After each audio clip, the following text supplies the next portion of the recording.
So, Shan, I was just going through our Chosenly Slack channel, and I saw that, you, Saurajit, Harsh, Uday, and there was this long thread where you guys were talking about website revamps. But then I was just thinking, we have no devs, we don't do any sort of positioning. So then, what are we talking? Like, what were you guys talking about exactly? Yeah. Okay. So that is okay. These are joint projects between Spear Growth and Chosenly. Okay. Now, Spear Growth as an agency does two things: ads and SEO. And you're right. We don't do website revamps. We don't do development. We don't do any of those things. Right? We do SEO and ads. Now, through our SEO service for I think for now 4 years, a lot of companies come to us because hey, we are going through website revamp, and I want to make sure that the new website is optimized for SEO, which usually includes things like okay, the migration goes happens properly, the new website is technically sound, but also I think that's where I think most agencies stop. What we also do is making sure that okay, we'll do our SEO research and share, okay, which keywords should every page be optimized for?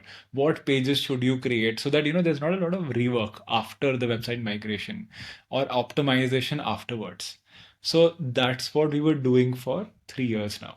Now, what we realized about, I think 6 months, a year ago is that, okay, you know what, when even for ads, you need a lot of landing pages, and very often we had to make separate landing pages from the product pages just because the product pages weren't as well optimized for ads. But then they could have been.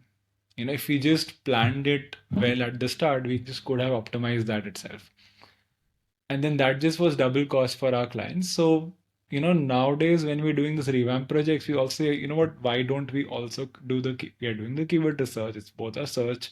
So we started like sharing what a company should do from an ads perspective also when creating a new website, right? So all the CRO stuff, we have this theory called a conversion ecosystem where apart from just what landing pages you need, there's a lot of information you might need in order to someone might need in order to close a sale or buy from you. For example, hey, they might need some integrations, they might need a lot of this other information. So we also have that discussion, which all contributes to a larger conversion rate across the channel.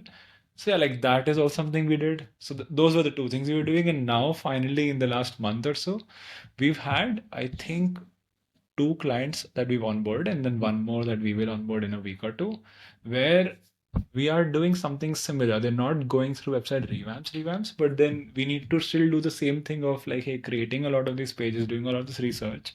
But then they're saying, hey, why don't you also optimize the website for LLMs? So the same website, we are now gathering insights for SEO, ads, conversion rates, and then also LLMs, compiling it into this one cohesive strategy and just sharing it with our clients and saying, okay, now as you're creating the website, it should be optimized for all of these four things, which is really interesting. Three, but four things, right? Um, yeah, and that's actually I've been getting very good feedback on it. Again, we've only done this twice, and now maybe a third one is coming up. But yeah, as you can see, a lot of people want it, people are interested, and there are some unique, different instances or like um unique recommendations that come through all of them, and there's also a lot of overlap between them. Yeah. Got it. So as you said that you have been sort of pitching this on sales calls. Mhm. So do you have like any specific criterias in mind that if a SaaS company is coming to us and they let's say meet these two, three criterias, then the service sort of makes sense for them? Or is it like more of a one size fit all solution? That's a good question. So this is If you look at the three things I talked about ads, I talked about SEO, and I talked about LLMs. Right. Now, in ads, I talked about conversion rates through landing pages. Okay. Right. So if you take ads, you can do things like LinkedIn ads, which is closer to demand gen, where landing pages are important, but not as important as if it would be for something like Google Ads, which is demand capture, where you're literally sending people to a landing page, dedicated landing page, always, almost always, right? So for a website to be optimized, for me to recommend that optimize a website by default for Google Ads, For ads, I'm talking about Google Ads, which means there is demand in the market that we can capture through search. For Right. SEO, that's the same requirement. There has to be demand in the market that we can capture. Now, instead of paying for the clicks, like directly per click, we are just paying upfront on the development and optimization, all those costs through SEO.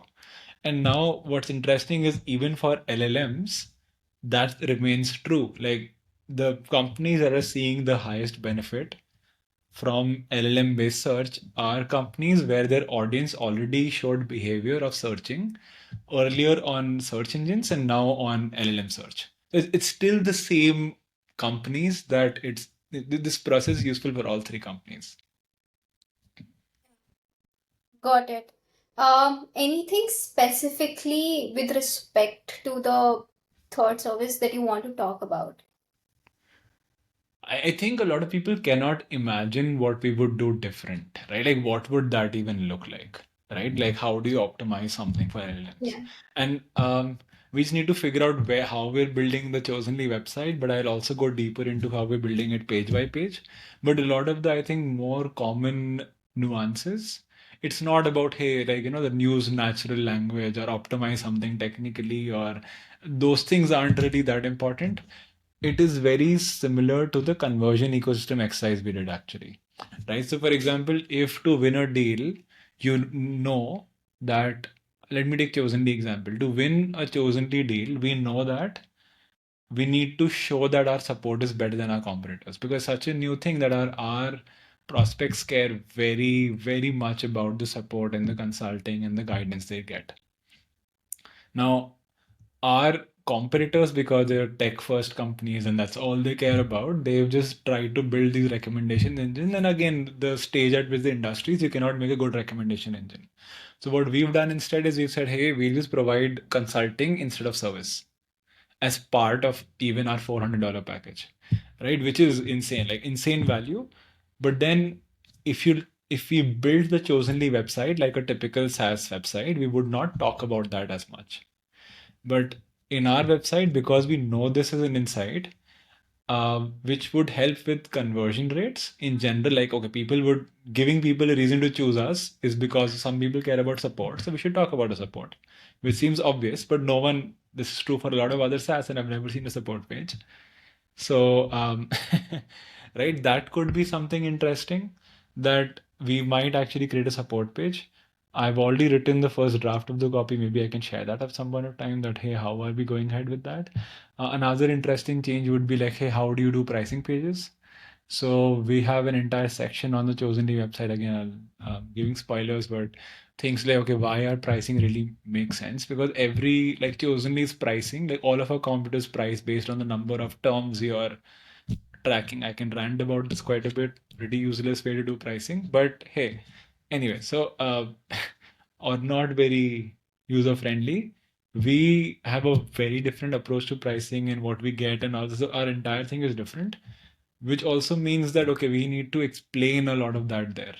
We need to explain why our pricing model makes sense and all. So, because very often it just would be like, hey, who should I go with based on price?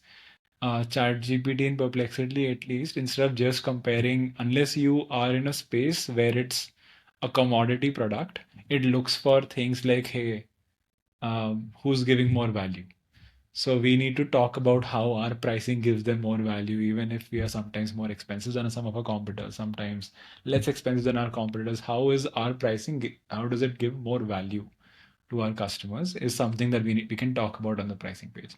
So stuff like that, which would completely get missed by just optimizing for brand, SEO, Google Ads, any of those things. These things completely get missed. That's what we are able to find in Optimize per. Yeah. Got it. Yeah, this was very insightful. I wasn't aware all of this is happening. But yeah, I should be able to write a post on this. Perfect. Awesome. Thanks. Bye bye.